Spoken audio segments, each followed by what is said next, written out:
Hello, parents. Welcome to the Holy Rosary highlights of this week. Happy St. Valentine's Day. Also, blessed Saint Cyril and Methodius Day, all great saints in our Catholic tradition.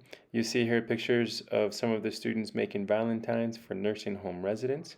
You also see pictures of them playing games in aftercare, of Gaga Ball, Lectio Divina, and also some STEM activities in aftercare, and also pictures of the reading buddies. The virtue of the week this week was patriotism. Stay tuned for Father Flores's virtue talk on that virtue. He talks about a little bit about his experience in the military. And the virtue of the week next week will be prayerfulness. Please be sure to go over the daily paragraphs and prayers with your children at home. Thank you so much. Have a wonderful weekend, and God bless. Good morning, students. Oh, that was so soggy and wet. Let's try that again. Good morning, students. Didn't that even feel better? You filled your lungs with air and you express it, and that always makes you feel better. Just a little hint, if you ever feel bad, the best way to feel better is to take in a lot of air. Do you know that? If you're ever nervous, if you're ever scared, if you're uptight, you take in air and you feel better. All right, so try that the next time you're feeling a little not so well. So today we're going to speak about, as Father Sintra said at Mass, the virtue of patriotism. And I think for a lot of us, especially those of us who are adults, might be surprised that patriotism is considered a virtue. And it is a virtue, as we know, we've heard for several weeks now, actually since last year, that the patriotism fits under the cardinal virtue of justice. And we know that justice is we give what is due to God because he made us and we love him. Remember, God loves us. And everything you have, beginning with your life, everything comes from God. And because everything comes from God, we owe him gratitude, we owe him love, and we call that justice. And because God made the person next to you, and the person on the other side of you, and everybody, we owe them something too. And this is very important, boys and girls, because sometimes we might think, well, I don't like that person. Or we might think, I don't like what that person does. Or we might think, that person is too different from me. I don't owe them anything. Yes, you do. Even if somebody irritates us, we still owe them justice. Remember, I gave you that example a long time ago, and I'm glad I get to use this example, so I get even with Father Sintra. If Father Sintra and I have an argument in the morning and I see him later, I still have to say hello to him. I still have to say good morning, even if I don't feel it, because that is justice. I owe him that greeting, courtesy, right? The virtue of courtesy is something we owe each other. It's not based on what we feel, but what we know. And so today we're speaking of the virtue of patriotism. And again, it's not what we feel, it's what we know. And I think especially with patriotism, it can become important, maybe not for students because you're so clever and smart and good, but when we become adults, sometimes we think, I don't like the politics in our country today. I don't like the party that's in control, so I'm going to think less of my country. No, we never do that. We always think good of our country because our country is first and foremost a gift to us from God. And so patriotism is paying, remember you all know the definition, you've heard the definition, paying due honor and respect to one's country. And this is important, I love that they included this, with a willingness to serve. That's important. So patriotism, everybody pay attention. I know you're paying attention, but pay closer attention. Patriotism is paying due honor and respect to one's country with a willingness to serve. And so if we're going to honor God, we're going to love God, we're going to give God his due justice, then we have to honor our country. And you notice it isn't just honoring our country, but we have to put ourselves out there to serve our country. I'm going to speak about that in just a moment. What does it mean to serve our country? How can we serve? Right? Because when we, and I love the video that was shown, when we show honor and respect to our country, I love that they included this also. We're showing honor and respect to the literally, probably at this point, millions of people who have offered their lives. Many literally have given their lives, have died for you and for me. People who don't even know us, people who are alive hundreds of years before us, they offered their lives so that you and I can live as free boys and girls, one day free men and women in this country. And Jesus said, there's no greater love than to give your life for a friend. Even if they didn't know us, they gave their lives for us. Doesn't that make you feel special? It should. Right? These people who went into battle, who left their families. Sometimes there's men who left their wives rather, and their children, their homes, their work, to go serve their country so that you and I can live free. And so when we honor and respect our country, we honor that, and we thank God for that. I love the way that the video spoke about ways that we can show patriotism. Right? One is respecting the symbols of our country. Raise your hand if you've ever seen the Statue of Liberty in person. Oh, nice.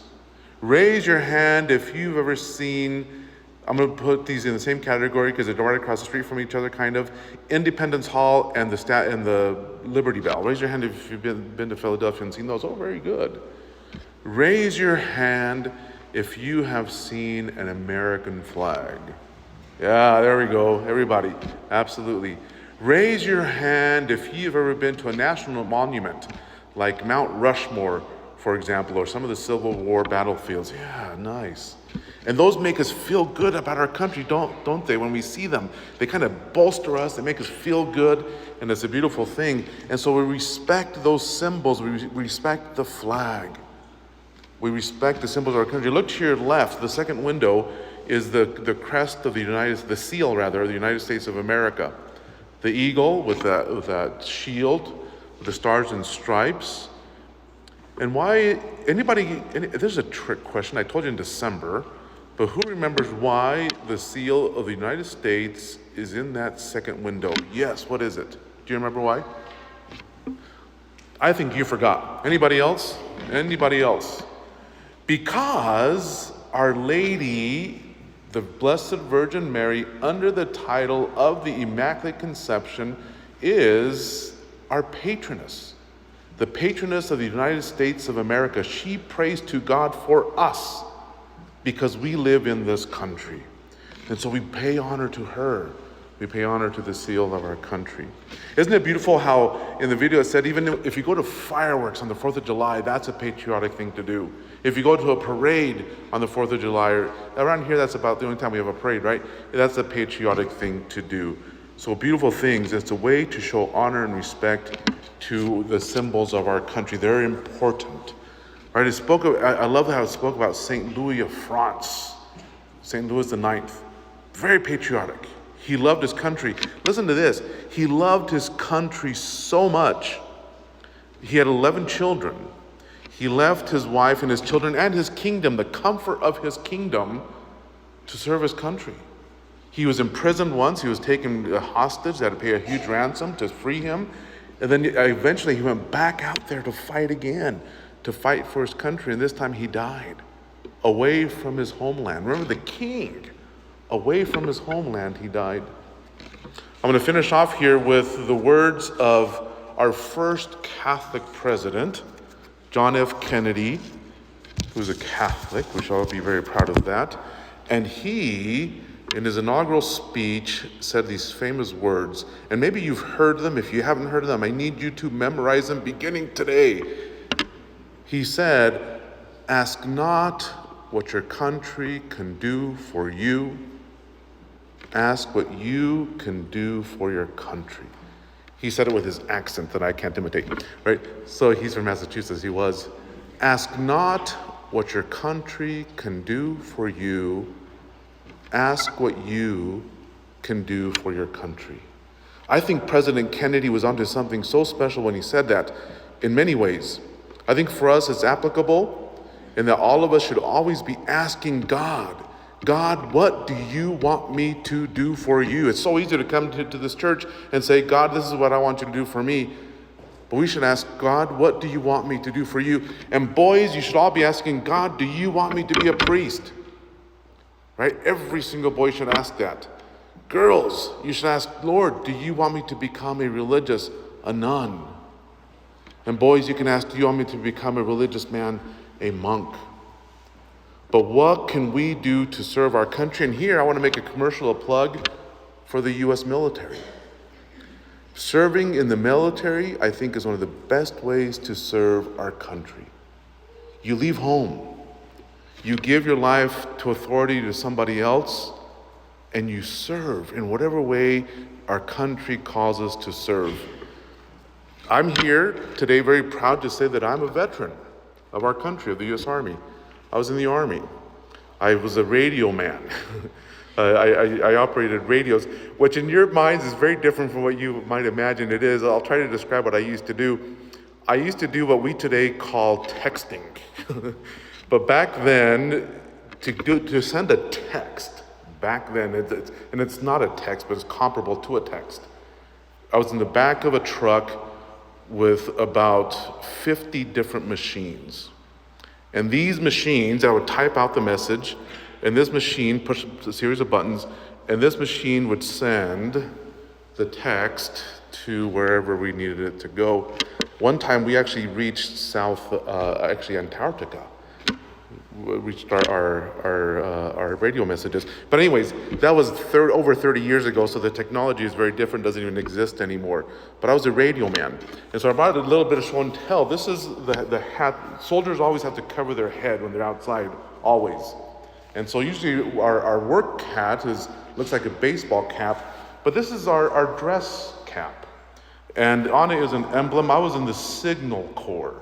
Signal Corps is an old-fashioned word for what we today would call the communications branch of the Army. But it started off as a Signal Corps, so it's still called the Signal Corps.